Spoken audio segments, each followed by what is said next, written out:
Good morning. It is Thursday, May 18th in Minneapolis, Minnesota, and I'm rolling into my fifth interview here on this road trip. It's been a great trip, but this interview is our anchor interview. This is the interview that really drew us out here to Minneapolis. So what we're trying to do here at Restaurant Unstoppable is be much more intentional with the content and going to the clues. So I'm trying to take a much more journalistic approach with the podcast where I'm listening, and what we're unearthing is what's kind of steering the ship.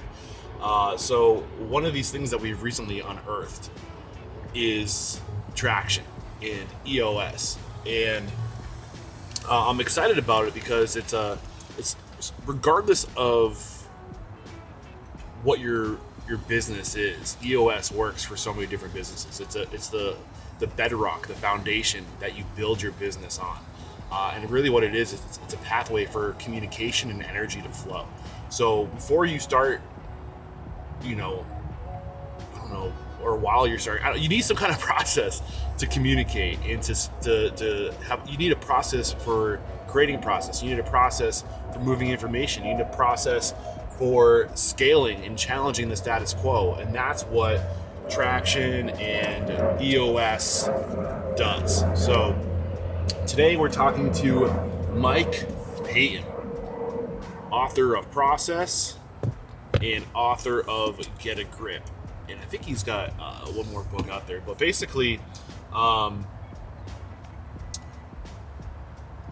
what we're here to do is to cover what is EOS. What is EOS? How do we use it? What are the elements? And because Mike, within the EOS worldwide world, there are multiple books, but I think there's 5 elements to EOS. And Mike Paton wrote the Proccess book. So one of the processes one of the elements is process. You need all these successful companies, all they have in common is they have some type of process component. So Mike wrote the book on Proccess. So we're going to be covering the big picture. What is EOS and what is the process component? And then my goal is, after this interview, I'm going to go to the different authors in the series of books that are in the EOS family of books to talk about one I'm really excited about is Rocket Fuel, and that's talking about an integrator. And the integrator's job is basically it's like the director of operations. It's your operations minded person. It's the person that can make your vision come true. And as somebody who's a visionary, I need my integrator. So so I'm excited to dive into all this content. I don't know, I might bundle all this content, but the other cool thing too is that I'm doing this at Restaurant Unstoppable. I'm implementing EOS at Restaurant Unstoppable. And if you're interested in EOS after listening to this interview and you want to implement it in your restaurant, then come join the conversation, because starting now, basically, we are trying to create community around these things and support for each other. So if you haven't checked it out, head over to restaurantunstoppablenetwork.com, be a part of the conversation and get your support. All right, that's it. Wish me luck. I'm psyched for this one. With excitement, allow me to introduce to you today's guest, speaker, author, EOS Implementer, former visionary at EOS Worldwide, Mike Paton. My man, Mike, are you feeling unstoppable today? I can't wait to have this conversation, Eric. Thanks for having me. I'm psyched to have you here. You're the reason why I'm in Minneapolis. So the way we're going into the future here at Restaurant Unstoppable, I'm really letting my podcast be my research. I'm talking to these successful restaurateurs. I'm saying, what did you do? What did you do? What do you do? Success leaves clues, leaves a trail of breadcrumbs, and you're a giant old crumb on my path, man. And I mean that in the most respectful way. And I started listening, and it came up a couple times. Then we had Big Grove Brewery on the show, and we were talking about the impact that you've had on their organization with just communication and candor and just opening up these channels of communication. And I just kept on hearing about this book, Traction, and I'm like, what is going on here? There's something that I'm missing. And I dove in and I fell in love so much that I am implementing all these things at Restaurant Unstoppable, because you got to practice what you preach, my friend. Yes, you do. And I'm just like, I'm kind of a fanboy. I'm not gonna lie. I've read most of the books in the EOS Worldwide Library, and I don't know if I'm using the right terminology, so correct me if I say it wrong. It's all good. But there's just so much value in you. what we're going to cover today, and I cannot wait to get into it. But before we do, let's get that motivational, inspirational ball rolling with a success quote or mantra. What do you got for us? Yeah, so I'm a big fan of Winston Churchill as a leader. Odd, interesting fellow. And my favorite Winston Churchill quote is, when you're going through hell, keep going. Yes. So that's the way we're going to start today's I conversation. think that's the only reason why I'm somewhat successful, because I just don't know when to quit. Yeah, there you go. There you go. I just keep showing up, man. Well, and that's, most successful entrepreneurs will tell you, if you haven't failed, you haven't tried new things, you haven't tried enough, you haven't tried hard enough. And so keep going. Yeah, man. Great way to get this thing started. So, I mean, I obviously want to dive deep into like the big picture, right? Yep. What is EOS? How does it work? And then obviously you wrote a couple books. You have the book Proccess, which dives deep into the process component, which is just one of the 6 components that EOS is comprised of. And then you also wrote Get a Grip. So we're going to talk about how that works into the big picture too. You bet. But just help us get to know you. Who are you, Peyton? Like, how did you get to the point where you're starting to work with EOS? Yeah, so it was a journey like all entrepreneurs. I grew up in a household full of teachers. My grandparents were both teachers and entrepreneurs. My parents ran their own businesses, and out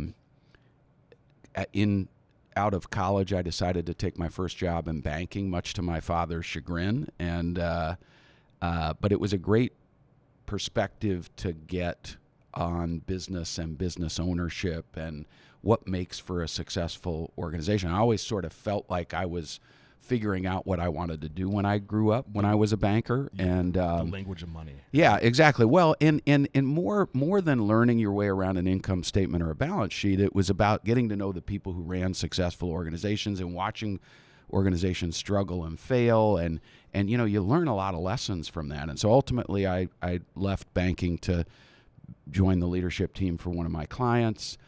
That was the first of 4 entrepreneurial experiences running or helping run entrepreneurial companies before I became an EOS implementer.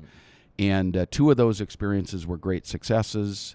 2 were dismal failures, and I'm today more grateful for the failures than the successes, because failure makes you better. It makes you learn. It causes you to examine the things you could have done differently or better to achieve a different result. It gives you perspective. It does. Yeah. And again, if you're not failing, you're not trying hard enough. You don't know what you don't know. That's exactly right. Know, that's exactly right. Because you fell on your face because you didn't consider something. So fourth of those opportunities brought me to Minneapolis from Central Ohio, Columbus, Ohio. Love that town, and I was hired to run a $7 million company for a founding entrepreneur. And about 3 days in, I recognized there was a huge culture mismatch. What type of company it was a market research firm. And great company, great people, very good at what they did. The way that company was being run and the way I interact with other people and lead and manage people were a terrible mismatch. And despite the fact that I knew the owner very well from a previous business relationship, it just wasn't a great fit. And so I spent a very frustrating, scary year there trying to figure out that mismatch and reach alignment with the business owner who hired me. And in my search for something that would help, I discovered EOS. A neighbor introduced me to Gino Wickman, and I read Traction for the first time. Gino had just self-published the book. What's the year now? This is 2007. Summer of 2007, I was handed a copy of Traction and shown my friend's leadership team manual. He was working with Gino in Southeast Michigan and happened to live here in Minneapolis. And I fell in love with it. It was simple, accessible. It crystallized a lot of the things I had tried to do in my career but hadn't been able to cobble together in a way that was sustainable. And so I really felt like he was on to something. Yeah. And the rest is history. Yeah. I'm curious, what was the communication issue you were having? Because I feel like maybe there's a lesson in it. Yeah, so I'm hire smart people and make your expectations clear and then get the hell out of their way and let them do their stuff. And this was a little bit more of employees are expendable and don't don't show all your cards to the people that work with us. And, I'm an open and honest communicator, and, I'm a terrible poker player. Oh my God. So I think we'd be good friends. Yeah. It just wasn't. I wasn't going to be effective leading in that organization the way the owner wanted it to be run. So what were you feeling at this time? Well, I was terrified. I just had my son Henry is now 16 years old, and my now ex-wife was pregnant with Henry when I took the job, and so I was having a kid. I had just relocated to a city I didn't know. I really didn't know anybody here other than the people affiliated with this business. And so I was just scared and frustrated and disappointed in my own decision-making skills, to be perfectly candid with you. Like, how could I have not seen that there was going to be this kind of culture mismatch? And that's one of the things that attracted me to EOS is it accentuates the importance of culture fit as not only equal to job fit, but maybe more important than job fit. Like, you can be really great at your job, but if nobody wants to spend any time with you, yeah, and if it you ain't don't gonna give work. enough about the work you're doing, That's right. Yeah.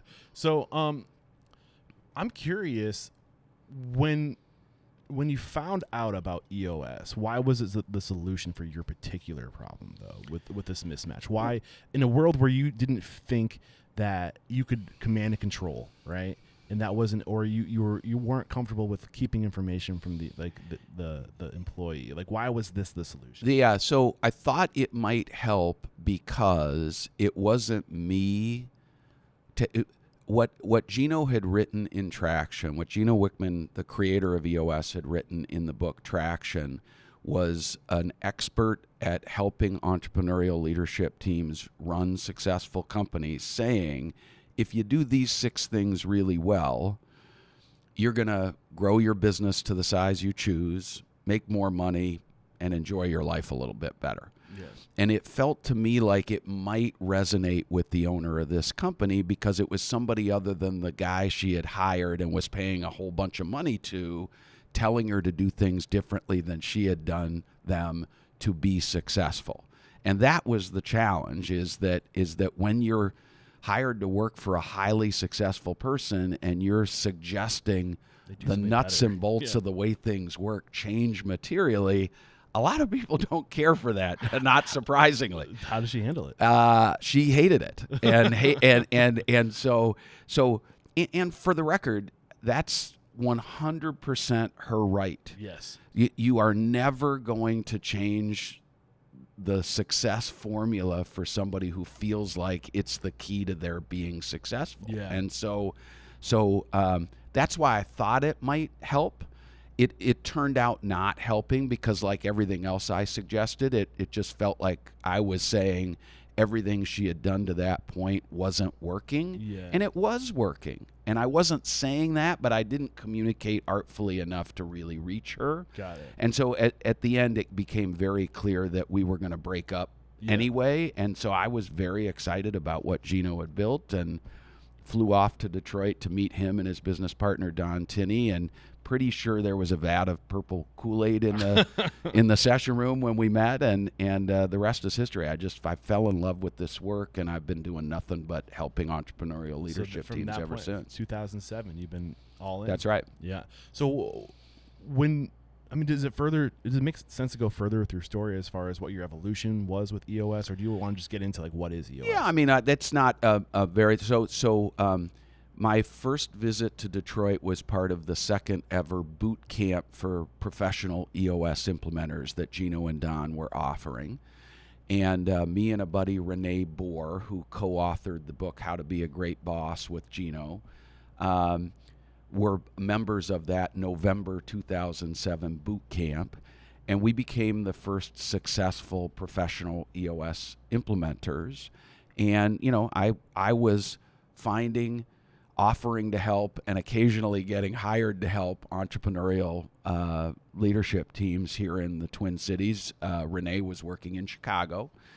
And that became the start of the building of the professional EOS implementer community, which today is 650 people strong. Man. I think 20 or so countries represented in that community. That's wild. And you're only growing. I think people are only just like, I think the word is really just starting to like get out to the masses. Yeah. You know, a lot of people know about it, but it hasn't slowed down, has it? It is.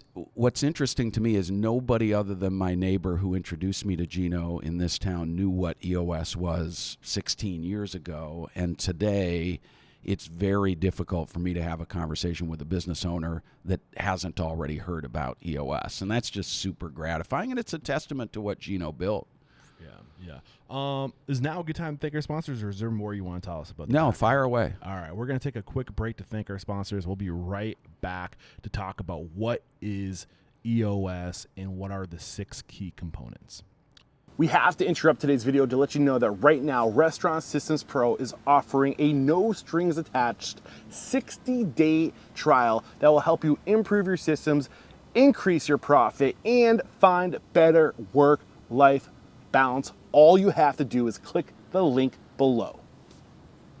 We're back, and now we're going to get into what is EOS and what are the 6 key components. So, big picture, what is EOS? Yeah, big picture, EOS is a set of timeless concepts, simple, practical tools.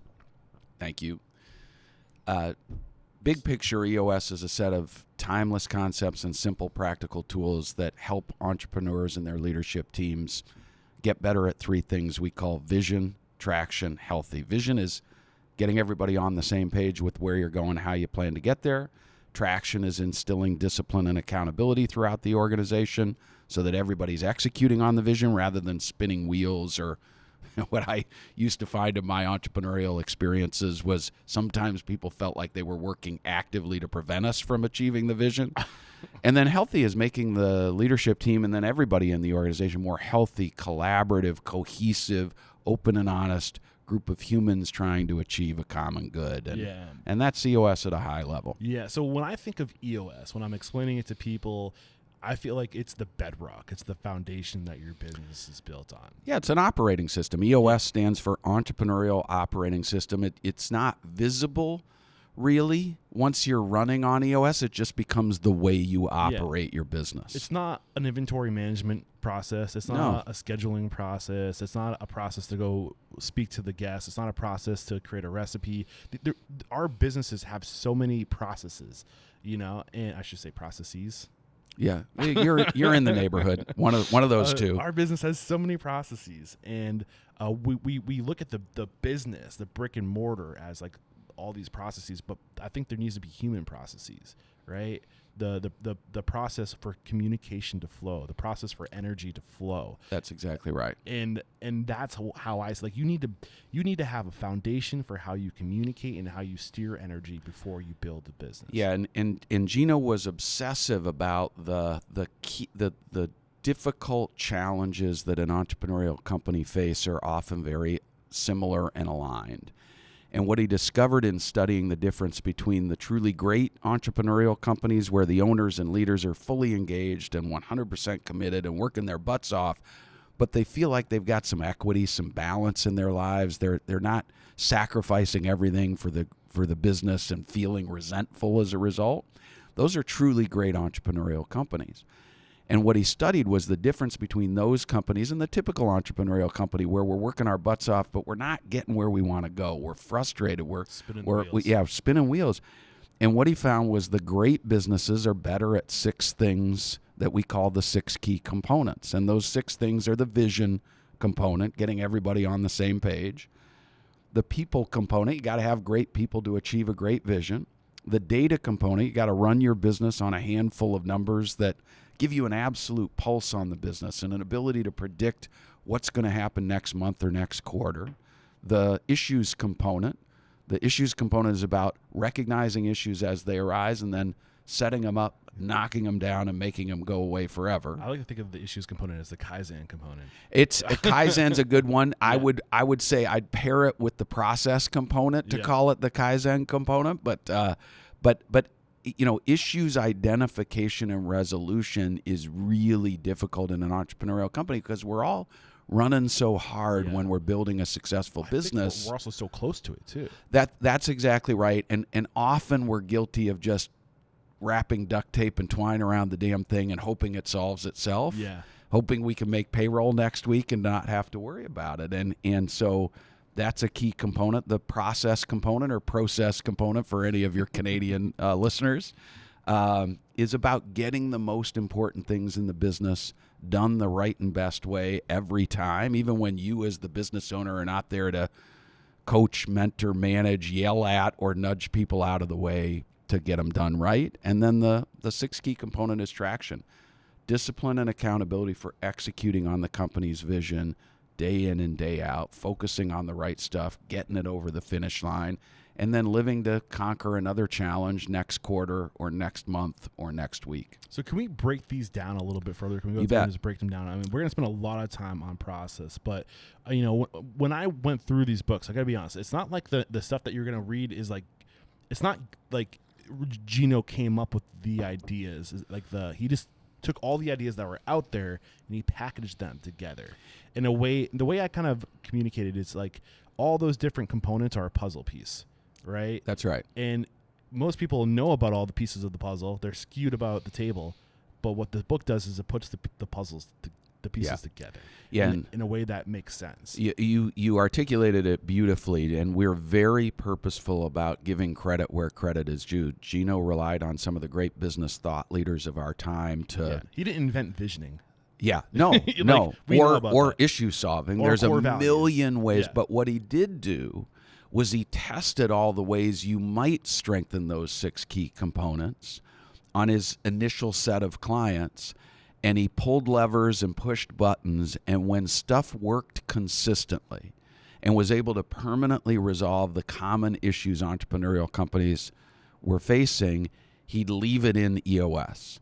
And when it didn't work consistently, he'd throw it away. It's a trial and error system. And what he believes he built, and what I agree he built, is a very efficient, very simple, very clear set of practical tools that just work in typical entrepreneurial companies.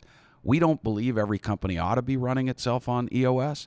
We do believe if what we offer resonates with you and you've got a leadership team that wants to be their best, EOS is a great way to achieve your vision. Yeah. I know we're here to go deep into process, but do you think it's worth just pulling back a few extra layers in each one of those? Yeah. I think a couple of sentence conversation about each of them is probably smart. So the vision component, what is and like I guess as we're going through these components, do you know why the book was written in this order? Maybe that might help too, but the big picture. Yeah. So what's interesting is that the book Traction was written in the order we teach the components when we introduce EOS for the first time, but it's not the way we professionally implement with our clients. So vision is the most important component to mention first, because until you are able to articulate what it is you want, where you're going, who you are at the core, all of that stuff, that drives everything else. However, when we're working with a client, we don't teach the vision component first because we want to teach the client how to clarify roles and responsibilities, execute better, drive accountability, etc. And so we actually teach all of that stuff first, and then we handle the vision component in the next 2 session days. Got it. Yeah. So the vision component is basically, the way I interpret this, is you just get everything down, like everything out, right? Like what's inside of you, get it out. Yeah. So here's the way I would say it. Most entrepreneurial companies do not lack for vision. The problem is if you got a 5-person leadership team, you got 5 slightly different views of where we're going and how we plan to get there. There's too much vision. Mm-hmm. And what we've got to do is discuss and debate who we are at the core, where we're going long term, and how we plan to get there. And we do. You said it exactly right. We get everybody's perspective out on the table, and then we bang through it, and we throw away stuff we're not all aligned around. That's one of the reasons I thought Traction, the book Traction, might resonate with the owner, is she and I were completely misaligned. Got it. And what EOS brings to a leadership team is alignment. Now, I'm a living example of how that happens sometimes, because I was never going to want the same culture and the same things that this business owner wanted. And so in order for her to have a leadership team that was completely aligned, I needed to go. And that's what ended up happening. And that's what ends up happening when you're strengthening the vision component with EOS. So the people component. Yeah. A little bit deeper there. In your 2 to 3 sentence, I think you already kind of did that, but pull back a couple more layers. Yeah, so a couple more layers. So we teach 2 terms Jim Collins popularized: right people in the right seats. He's talking about getting the right people in my head. in the right seats on the bus. And the genius in this is that Gino teaches it in a way, and EOS implementers teach it in a way where we urge managers and leaders to think about these as 2 distinct assessments of their people. A right person shares the company's core values and fits the culture like a glove. And that typically has little to nothing to do with how good they are at their job. Someone in the right seat is really good at his or her job. And if you keep those 2 assessments as completely distinct and separate, it's easier to figure out what the problem is, if there is a problem, and correct it than it is when you mush them together. And so we believe you've got to have both. You deserve to run a company with every one of the 40 people in your organization being both a right person, fits your culture like a glove, and right seat, great at his or her job. Yeah, and I'm trying to grow my team right now here at Restaurant Unstoppable, and there's a line from the book that just keeps echoing in my head when I'm trying to figure out where people belong. Get it, want it, in the capacity to do it. Yeah, that's exactly right. GWC, right? Yeah, GWC is right. And that is how we assess right seat. So are they great at their job? And so the way I've learned to teach this is I say, pretend you own a professional sports team. Let's call it an NBA team since we're talking during the NBA playoffs. And you're evaluating all your players. And you're wondering if they're great at their jobs. LeBron James is great at his job. He gets it, meaning he has the genetic encoding of a highly successful NBA basketball player.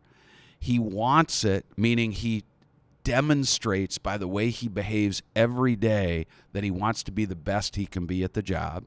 And capacity to do it means he's got the training, education, skills, maturity to perform well in the role on a consistent basis. And so he's a yes, yes, yes to GWC. Yeah, and I mean, it's just so important. Like, people are everything. You know, we can't just shove them into roles and say, do this job. They're not going to do the good job. They don't get it.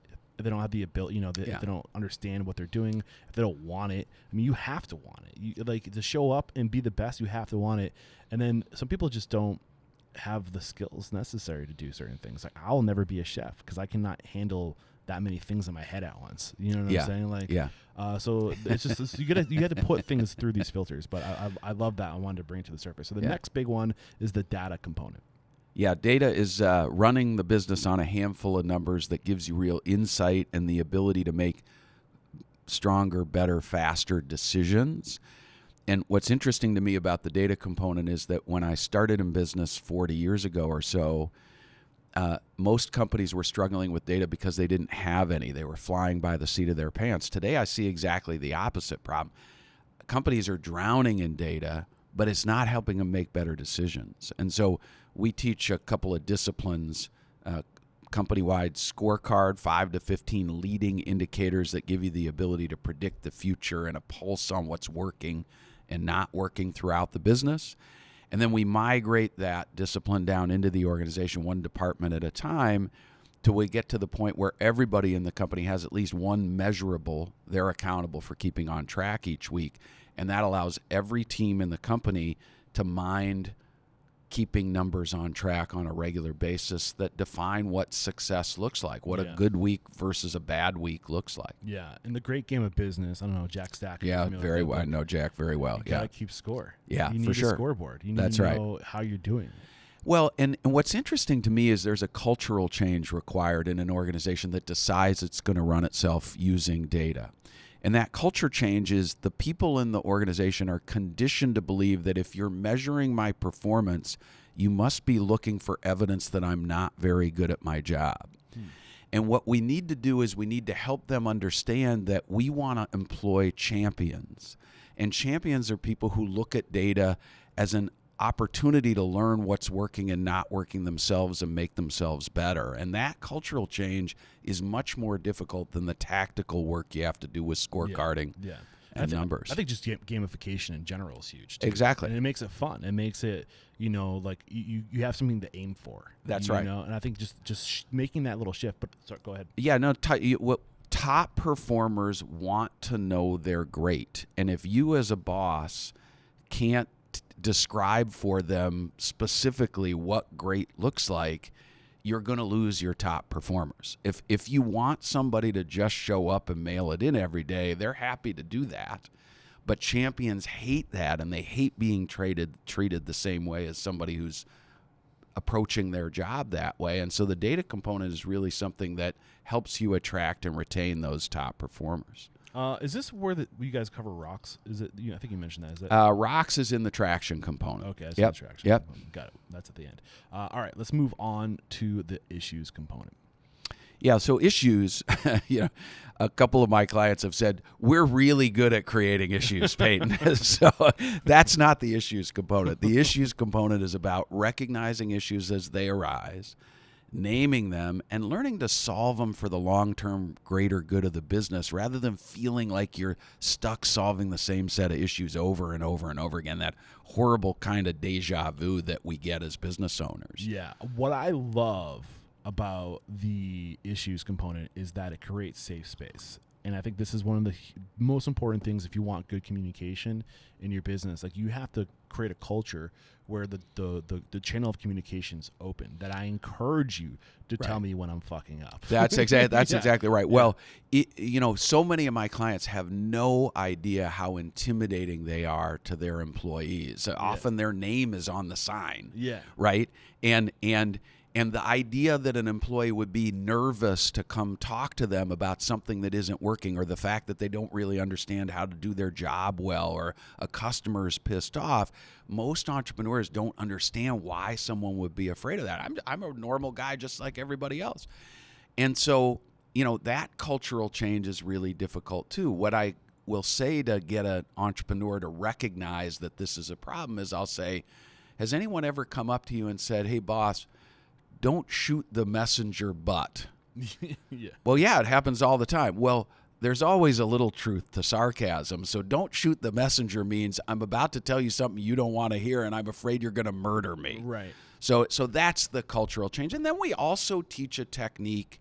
Once you learn to celebrate people who are confident enough to say, we've got a problem or an issue or a challenge or a new idea or an opportunity, then you got to teach them how to solve their own issues as they arise. Because the last thing I want is the owner of a multi-unit restaurant company to have to solve every sniggling little tactical issue himself or herself. I don't want that either. So we teach teams how to solve their own issues as they arise. Yeah. And the cool part is you get to bring your issues to the greater group, and maybe there's a perspective. You get to tap into the mastermind, the collective mind. That's right. And most of the time, the people who know the most about the issue are kind of stuck in their current paradigm, and often the people who don't know a lot about the problem are better at solving it because they say things like, hey, have you ever thought about this? Yeah. And if you're anything like me, your first reaction to that is, well, I don't know how that could possibly be. Yeah. And then usually a day later, I realize it's really a good idea and worth trying. Yeah, and I think we have to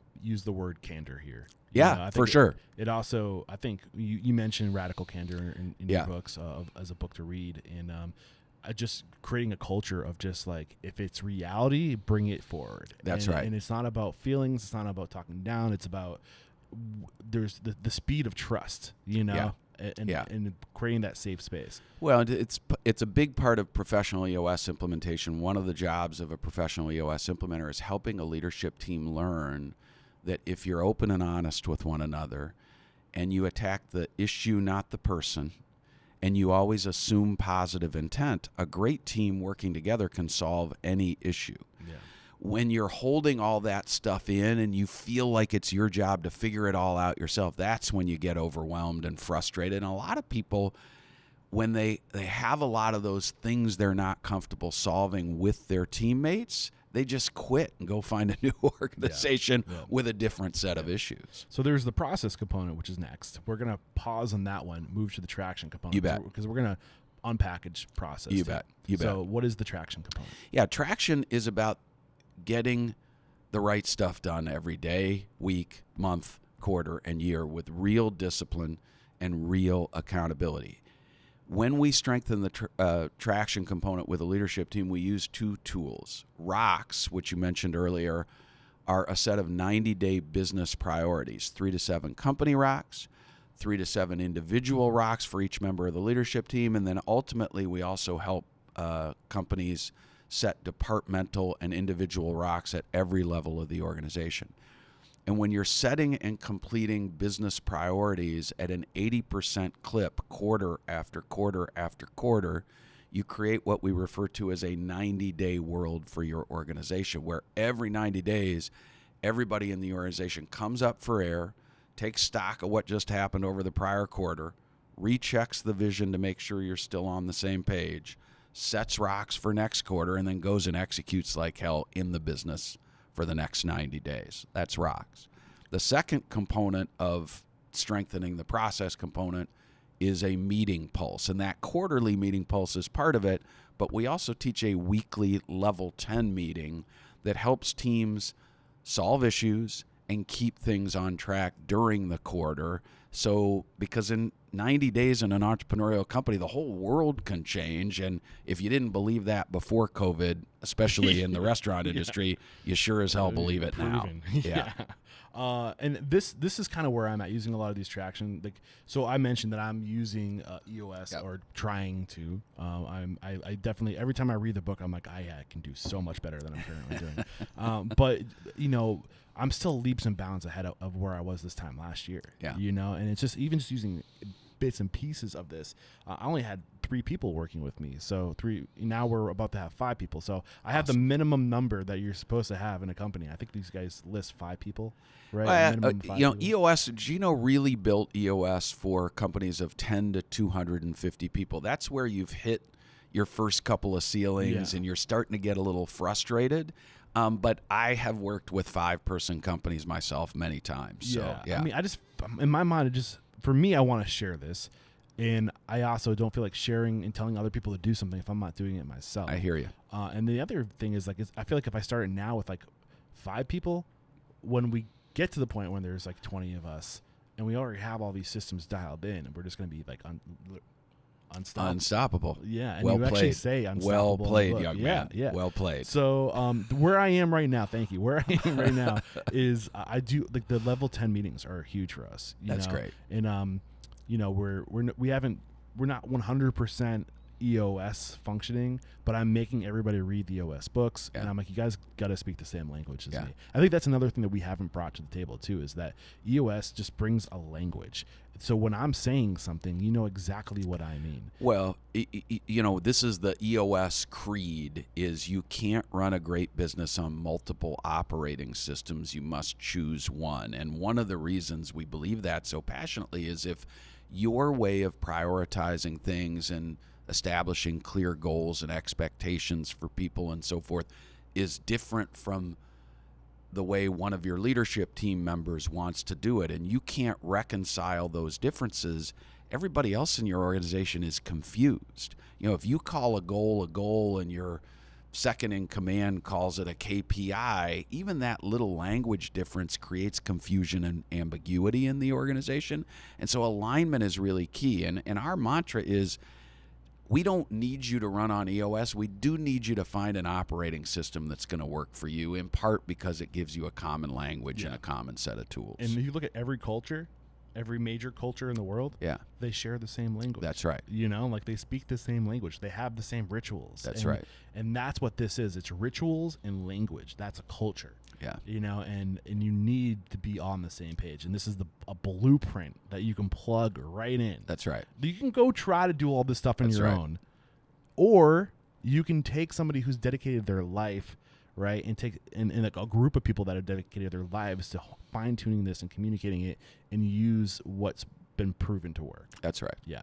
Now is a great time to thank our sponsors again, and we're going to come back to talk about Get a Grip and Proccess and how they all fit together and go deep into the process component. I can't wait. We'll be right back.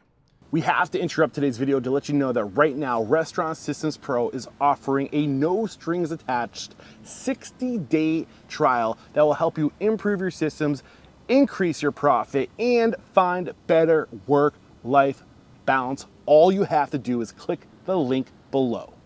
We're back, and now it's time to dive deep into the process component, and I'm sure Get a Grip is going to come into the picture at some point too, as far as how that works. You bet. And here's the cover of Proccess. If you have not seen it, there it is. So what is the process component? And you literally wrote the book on it. Yeah, I did write the book. So it's a fun story. So process component is one of the 6 key components, as important as the other 5. One of the things you learn when you're implementing EOS is that you've got to work to strengthen all 6 key components. If you're strong in 4 and weak in 2, you're not going to solve your issues. And so we work hard to teach our clients that these things are interdependent and rely on one another. Process is about getting the most important things in an entrepreneurial company done the right and best way without creating corporate rigidity and bureaucracy and red tape. And so we take a 20/80 approach to strengthening the process component, where we're trying to do something Izzy Sharp, the founder of Four Seasons Hotel Company, talked about: systemize the predictable so you can humanize the exceptional. And what that means is the rudimentary basic stuff you should systemize so your brand new people kind of almost instantly know how to do the basics really well, so that most of their time, energy, and focus can be on creating unique, memorable moments. And in the restaurant industry, a hospitality industry, you're trying to create unique, memorable moments for your people. The more brain power and emotional energy you give to the basics, the less time and energy you have to do those amazing things. And that's what strengthening the process component is all about. And I'll be the first person to admit, process is my biggest weakness. I am a chaotic person. I love chaos. Like, and my yet, life is chaos. And so for the record, you need to know that Gino Wickman, when I told him I was going to write the process book, said, with my wonderful co-author Lisa Gonzalez, a professional EOS implementer out of Denver, she deserves a lot of credit for the great work we did on that book. But I told Gino about this, and he said, wait a minute, you're going to write a process book for entrepreneurs? I hope you have plenty of room in your garage for all the unsold copies. So the reason I wrote the book is because our clients and our implementers are less excited about the process component than any of the other 6 key components. And it's based on a series of untruths and myths. Can I just say what mine are? And yeah, fire away. Maybe there's some overlap here. Yeah, for sure. I'm afraid. Is it afraid? I resist this life of getting up and doing the same thing over and over again. Yeah. And I'm also fear-based on just like that. I'm not good in the dirt, as Gary Vaynerchuk would say. I live in the clouds, right? Yeah. I'm not a how guy. I'm a why guy. Yeah. And I get lost in the details, and I feel like I'm going to do a bad job setting up the process, or I just don't have like the I don't know if it's the confidence. I don't know what it is. I'm getting real vulnerable here. Yeah. Or maybe it's the discipline. I'm afraid that by doing all of this, I'm giving myself so much responsibility and discipline. So you just touched all 3 of the myths that we debunk in the first chapter of the book, Process with an exclamation And I did point. read the book, but I promise I'm speaking from the heart. No, I get it. So number 1, most entrepreneurs don't feel they're naturally process oriented, which is what you said. Yeah. Okay. And that's bullshit, because I'm watching you work, and I watched you set up this podcast, and I'm watching you. You have naturally and instinctively quit doing the stuff you've tried once or 5 times or 8 times and seen that it doesn't work, and instinctively learn to repeat the keys to your success. I've watched you set everything up today, okay? So you are naturally process oriented, but because your brain describes process to you as a human, involving some 700-page SOP manual and rigorous militaristic insistence that everything but be done the same way every single time, no matter what, you're kind of resisting it because you don't think you're good at process. I think there's more to it too. Did you know I was a commercial pilot? No, I had no I was idea. A commercial pilot, and I have a lot of I don't want to call it trauma. I was never meant to be a commercial pilot. I'm colorblind. I'm dyslexic. I have ADHD, and I still managed to become a commercial pilot flying for a regional airline, which is a testament to my discipline to keep showing up and to work and to put in and to. I had to work twice as, maybe not twice as hard, but twice as long because it took me longer to learn. Yeah. So I have a lot. I was constantly reading from checklists, right? And like, and I just remember just like hating. I'm like, just let me do it, you know. Like I would get like lost almost in the checklist, or like I don't know, like just that whole process of having to do everything by a checklist almost brings back traumatizing experiences and negative experiences. Well, and for good reason, pilots are held to a very high process standard because one little mistake will kill people, yourself included. Right. Okay. So that's what I would refer to as the 100-100-100 approach to strengthening your process component. Let's document 100% of the steps in 100% of our processes to get 100% compliance. What we teach in EOS is the 2080 approach. I love 2080. Let's document the major steps in a handful of your core processes, the stuff that needs to be done, the basic stuff that needs to be done the same way every time, so your brain doesn't have to spend any time thinking about how to do it. That's the 2080 approach. Yeah. Do 20% of the work, get 80% of the benefit. And that was a little bit of a teaser because that's step one. Yeah.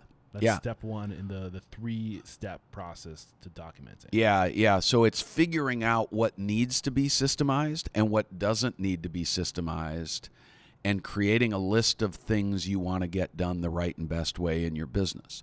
My guess is in a restaurant, there might be a handful of steps in creating a menu that the chef wants to use every time the menu gets recreated, but probably that isn't one of your core processes you're going to waste time documenting and simplifying, because that's relying on your chef to be brilliant at what he or she does. Right. For example. Yeah. So an example of a core process would be opening.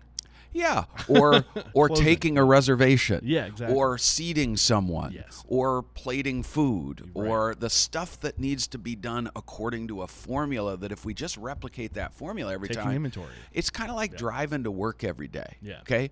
Most of us don't want to have to think about exactly how we do every one of the steps on our drive to work, which is why we can listen to podcasts, listen to audiobooks, make phone calls when we're driving to work, because most of the work is automatic. That's what we're trying to do with process. Yeah. So should we just get into the 3 steps? Yeah, you bet. Does that frame it well? Because we're already kind of talking about the first step, right? Yeah, so step 1 in the 3 steps. So first of all, what we teach in the book is something we've remarkably, with the help of a great marketing agency, branded as the process.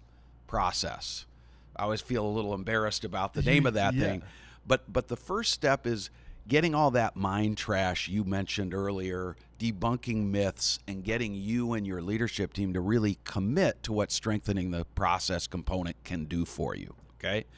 Then we use a 3-step process documenter, which is designed to help you document and simplify your core processes. So step 1 is identify which processes should be consistently followed. Step 2 is document and simplify them. Simplify means automate, streamline, eliminate redundancies. Find the simplest and best way to articulate the major steps in each of your core processes. And then package them in a way that's easy for your people to find and use are the 3 steps. Yeah. So going to step 1, we kind of already talked about this a little bit, the 80-20 rule or 20-80 rule. Yeah. So 80% of our yield comes from 20% of our effort. Yeah. Right. Yeah. So what are those? What is it like you said, that 20% of things that are at the core of what we do to make sure that like the core of our business is functioning? Yeah, the sample table of contents for a process manual in an EOS company is somewhere between 5 and 15 core processes.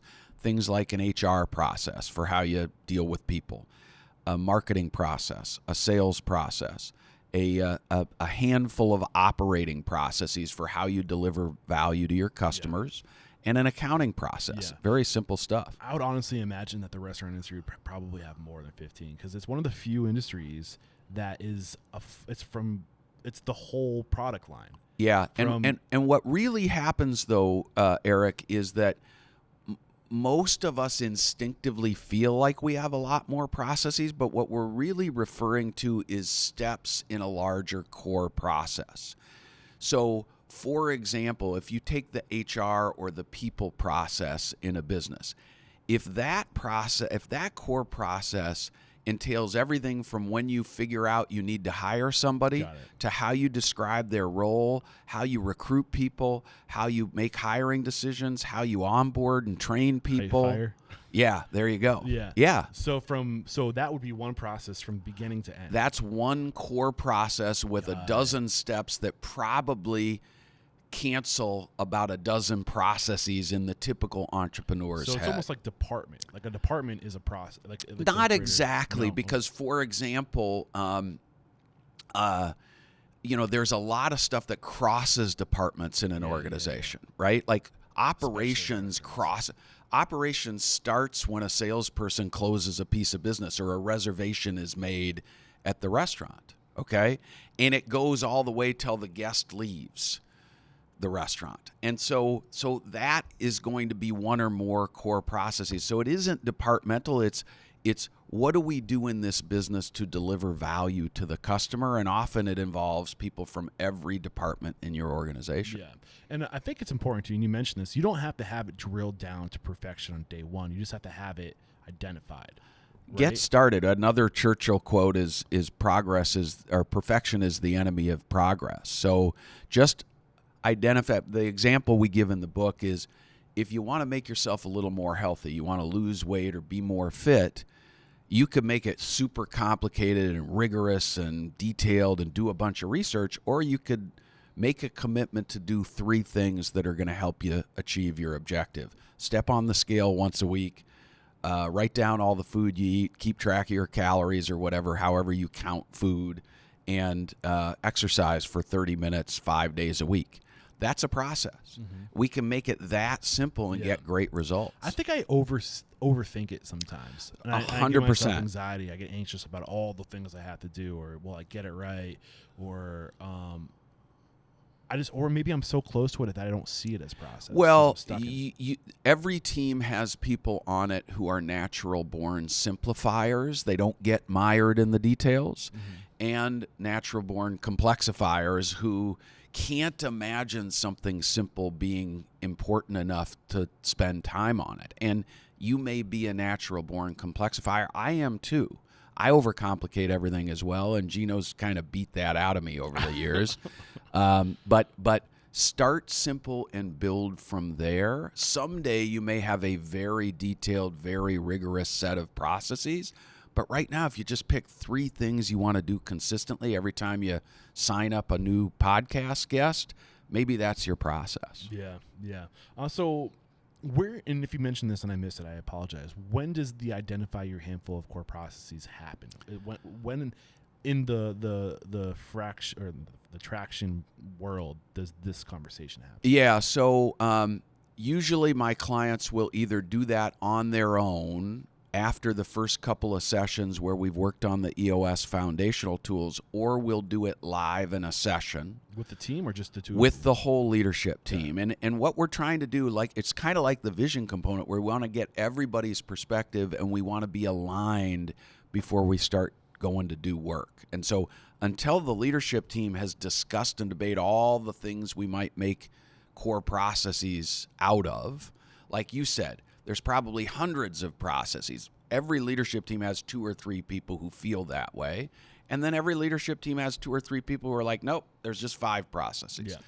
And I think I might be getting into the step 2 here, which is the document. Yeah. Right. So let's just transition to document, unless you did not get anything out. No, that's the identify step is pretty simple and just requires decision making. So the document and simplify is the meat of the effort here.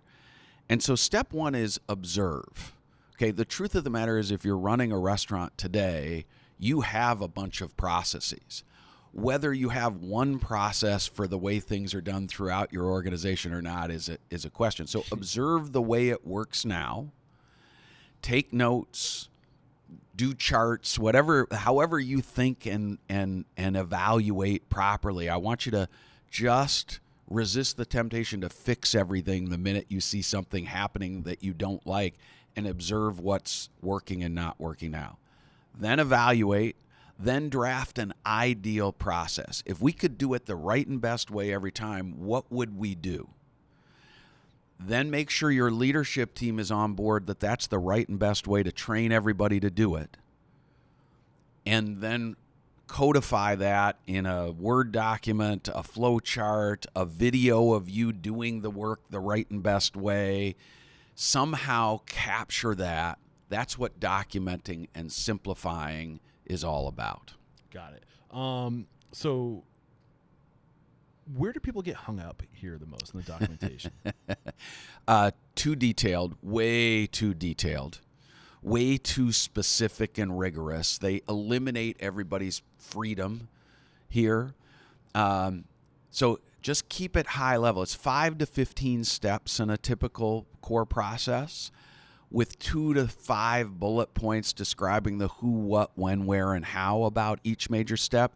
You're teaching a 6-year-old how to play deep T-ball, not a major league batter how to hit a split-fingered fastball on a 3-2 count with the bases loaded. So let's speak language that all restaurateurs can understand. Yeah. So if there was a list of processes in front of me, the opening process. So the title of that process would be opening. Yep. Then underneath that you'd have bullet points. Yep. And the bullet points would be like, turn the lights, unlock the door. Or no, is that too? Yeah, that might even be too. So the first major step might be set the room. Okay. And then underneath and that. so under that might be bullets, sub steps that say turn on the lights, blah blah blah blah blah. I mean, check the temperature. Make sure Turn the cleaning crew did their job last night. That kind of stuff. Got it. And okay, I guess that's good. I mean, I don't want to drill down too much, but I'm just trying to get an idea of what is normal. Here's a great example. So what is it? Think about what you want your guests to experience from the minute they park their car to the time they walk out. Okay? And think of all the things you do internally to create that desired experience. And those are probably your handful of core processes. And so, for example, the way somebody is greeted when they walk in the front door of the restaurant, make eye contact as early as you possibly can. Smile. Use the customer's name if it's somebody whose name if it's a regular.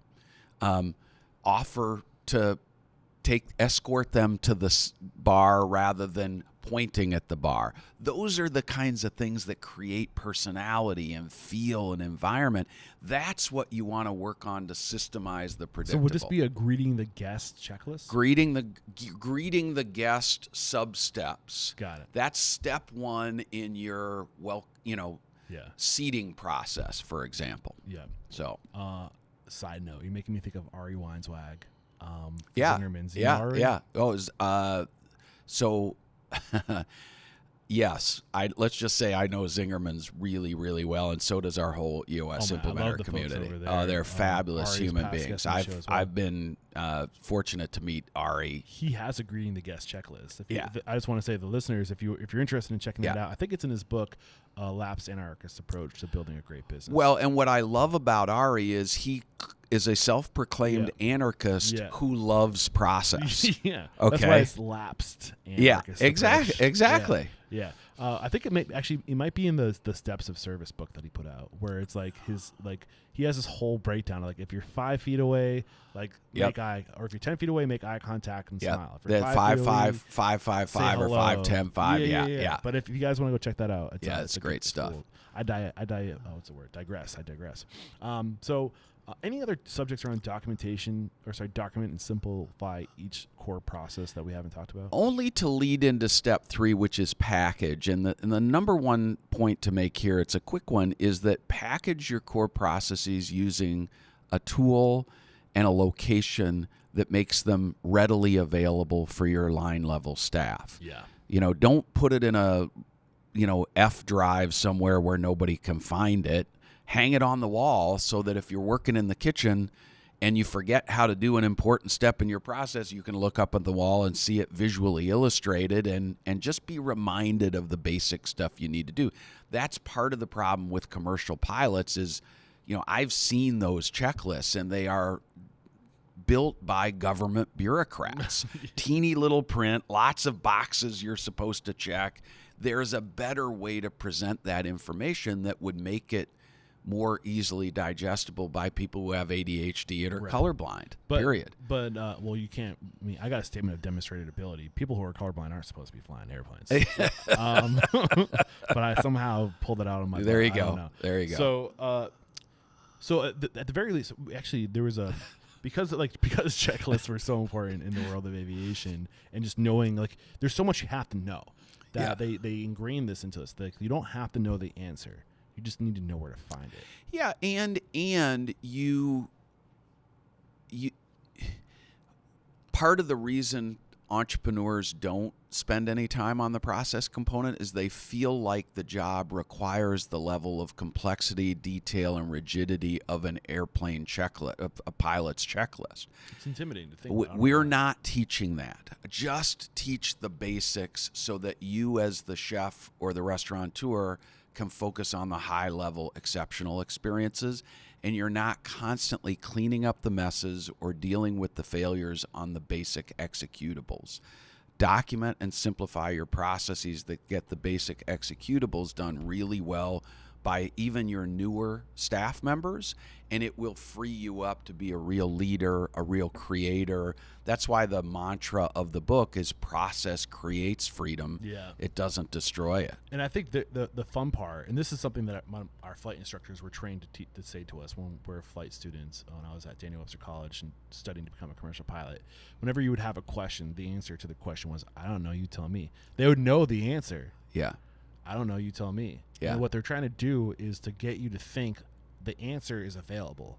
I just need to know where to find it, so that every time there's a decision or a question, it doesn't have to filter through the person at the top, right? So now you guys, once you create your processes and you document them and they're packaged and people know where to find them, you can just say, I don't know, why don't you tell me? And then it creates, then people know where to go. And that's exactly right. Yeah. However, most of our clients who complete the 3-step process documenter continue to struggle with getting the results they want on a consistent basis unless they do some work to get the process followed by all. And so that's the other EOS tool we teach in the book. It's called the Followed by All checklist, or FBA checklist.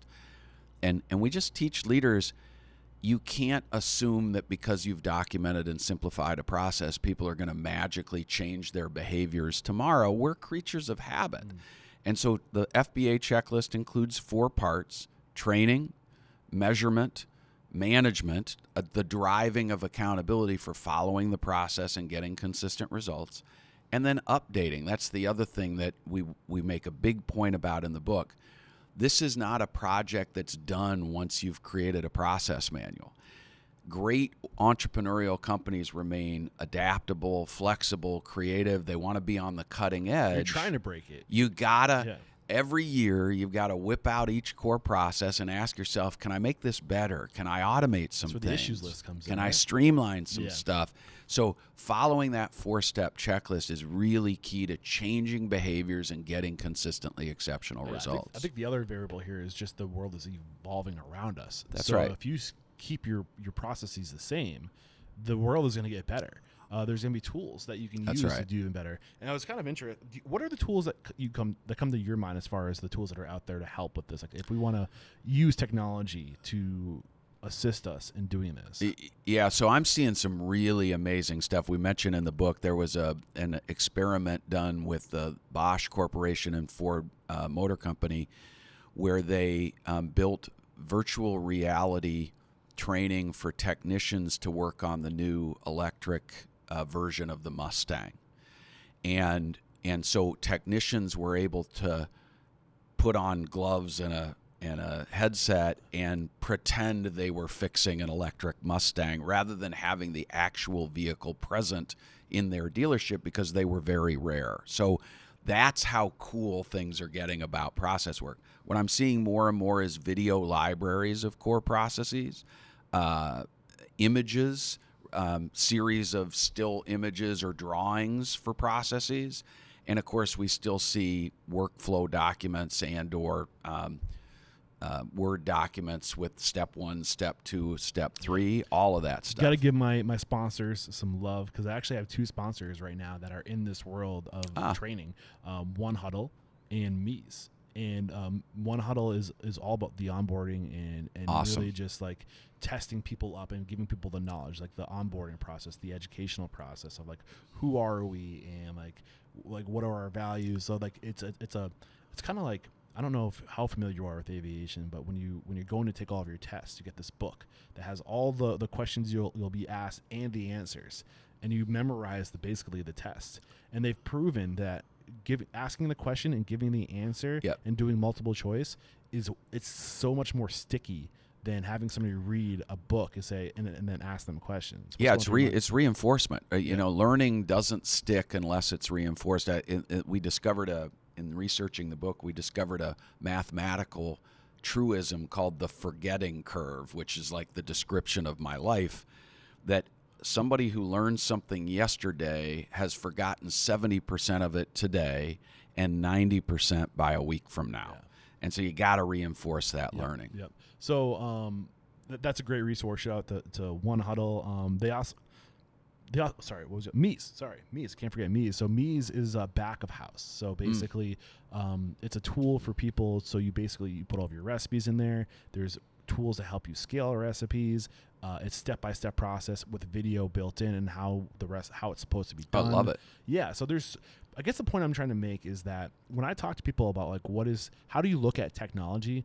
All technology is a process that somebody created to solve their own problem. Right. And then they said, I can give this process to other people. That's right. And it's been built on. If you don't want to be the person to go out there and build all the processes, one thing, I don't think you'll ever do a better job on your own than a whole company whose life is dedicated to solving this one problem. That's right. So look at technology as plugins, and then duct tape all these plugins together. Yeah.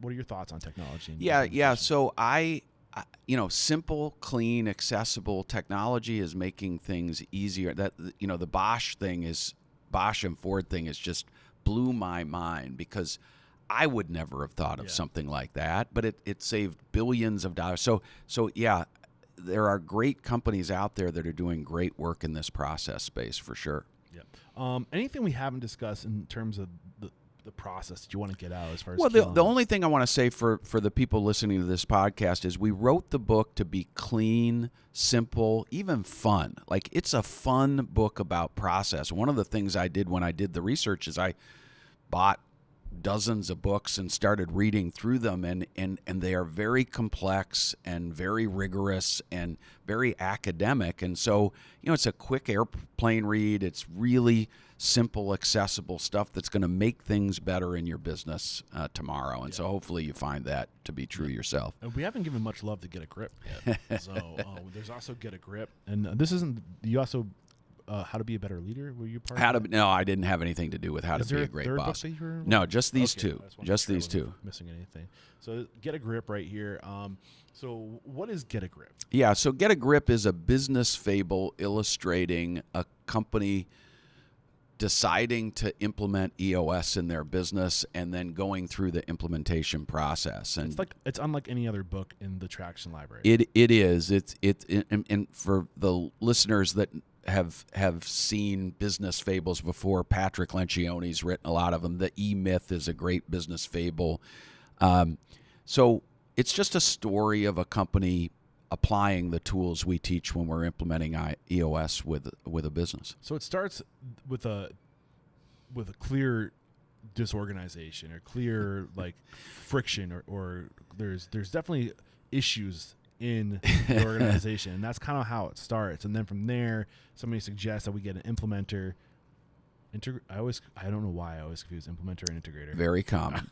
Very common. Implementer, right? Yeah. You get the implementer. They hire an implementer, and it kind of follows the journey of this implementer, taking them through basically the traction. Taking them through, kind of like not arguing against, but just putting out the fires, right? Like, here are the issues, the probably what you guys see as like the biggest reasons why people resist traction in EOS, and they kind of so the rule, Gino. So first of all, Gino and I decided to write this book for a couple of reasons. Number one, a lot of visionaries and a lot of entrepreneurial leadership team members learn more effectively experientially by watching other people or storytelling, etc., than they do through a how-to manual. It's anybody with ADHD has a hard time getting through a manual. Number two, we wanted to illustrate the nuts and bolts of the EOS implementation process as it's designed to be done, so that the people out there trying to do this stuff themselves got a sense of what a session with an implementer looks and feels like. And number three, we wanted to teach some tools that aren't taught in traction, and that's the reason we wrote the book. But basically what it does is the rule Gino and I had when we wrote the book is that if he and I hadn't seen something happen 10 times in a session room, we weren't going to include it in the book. We wanted to make this a real world, this is what it feels like to own and run an entrepreneurial company and implement EOS. And the greatest compliment I get from the people who have read the book is, it feels like you wrote that about our company. It's very common stuff. It's a company that's been successful, hit a ceiling. People are starting to get frustrated with the business and with one another. And it's because of those common problems, challenges, obstacles, and roadblocks that all of us encounter, because we have humans in our business, and humans create issues. Yeah. So. Yeah. I just can't say it enough, man. I'm such a huge fan of the work that everybody over part of the Traction team. I know it's more than just Gino. There's a bunch of you guys working on building this library and these resources and getting out there and empowering and teaching these entrepreneurs across the country in all different verticals. Your series of books have inspired me to be better, and I really do want to create a community.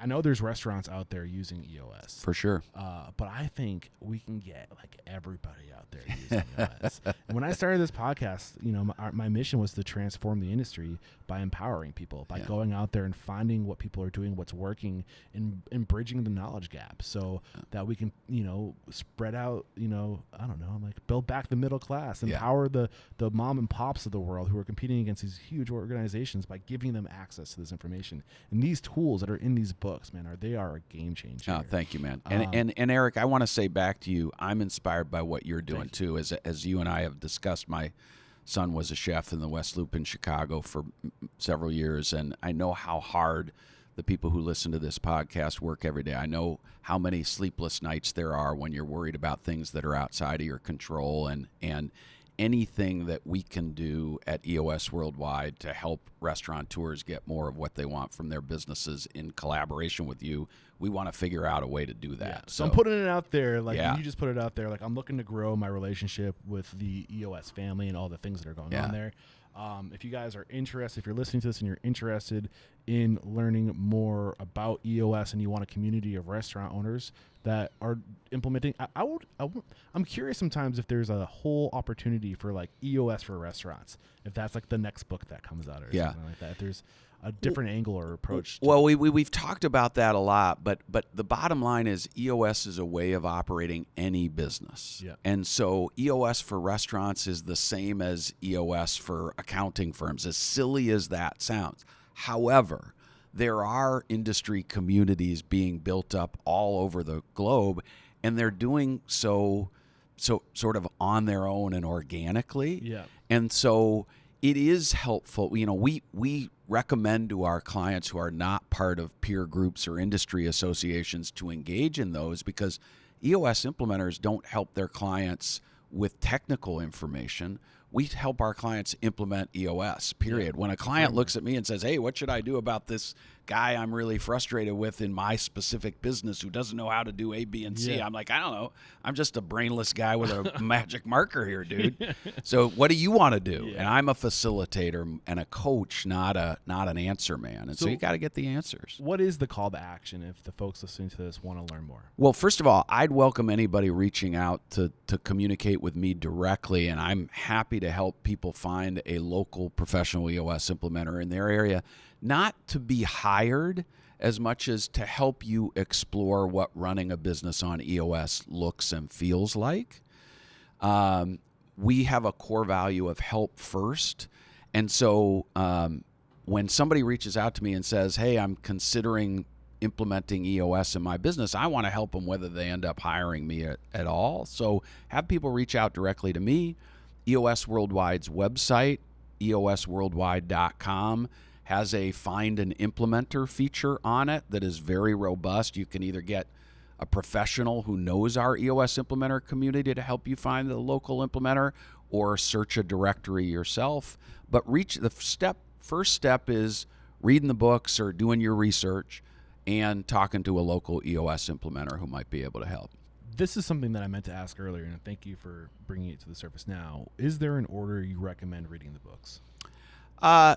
Traction is the first book for me. To me, it tells you what running your business on EOS entails and walks you through the process of how to use the tools to get the results we're able to get with our clients. A lot of my clients who are visionary entrepreneurs admit they didn't get all the way through Traction, and they handed it to somebody else in their company and asked them to read it, which is one of the reasons we wrote Get a Grip. And so Get a Grip is a good first read as well. Got it. And in the suite of books, or the library, the Traction library of books, you got Traction, Get a Grip, the EOS Life, What the Heck is EOS, Rocket Fuel, How to Be a Great Boss, and Proccess. Yep. My goal, I think my next target is Rocket Fuel. Yeah. I'm gonna try to. It's Williams, right? Winters? Mark Winters. Mark C. Winters and Gino wrote Rocket Fuel, and it is about the visionary integrator duo that sits atop the accountability chart at most EOS companies. Yeah, and I think that the reason why I wanted to talk to you first, obviously, because I feel like I need to do this in my own business. But the next big, I'm a visionary. Yeah. I need to surround myself with integrators. Did I get it right that time? Yes, you did. Okay. Integrators. Yeah. But you need to surround yourself with one integrator who can manage the day-to-day for you and manage you. Yes. So, and then some integrators and technicians, I guess, is what I need. That's right. Yeah. Yep, exactly right. Yeah. Awesome. And I do want to let the listeners know we have been kind of sitting on Restaurant Unstoppable Network for a while, put it on pause because I'm back on the road over the past year and all my energy has been going to traveling. We're bringing on a community manager, and that's what the network was missing, is somebody that was plugged in there all day long to serve you, our community members. And I do want to create some type of like regular quarterly meetup for people who are trying to implement EOS within our community, just so we can talk about it and support each other. So that's going to be happening at the network as well. Awesome. Hopefully I'm not stepping on your toes. Awesome. Not at all. And I would urge you, wherever you're planning these meetups to occur, work online. Contact me when you have a date set, and if I can't make it work, I'll find another implementer for sure. Yes, this was my hope. That's this an was easy my one. hope. This is That's awesome. an easy one. Thank you so much, my friend. And so before we let you go, we have to have you call somebody out.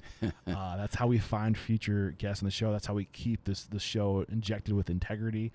So who do you respect and admire? People who are using EOS, who are also in the restaurant industry that we need to talk to. So I'm going to lean on one of my, first of all, you're going to get me in trouble here because 20 EOS implementers sent me the name and location of great restaurants running on EOS, and I'm only going to call out one. But well, just send me the list after. Yeah, that's right. My buddy Justin Cook in Nashville, Tennessee, works with a fellow by the name of Steven Smithing, who is running a couple of his restaurants on EOS and just crushing it. And so I'd call out Steven and Justin and say thank you for amplifying the message. Awesome. And now is when I say thank you so much, You bet. Peyton. You are a great guest, and there is no questioning, my man.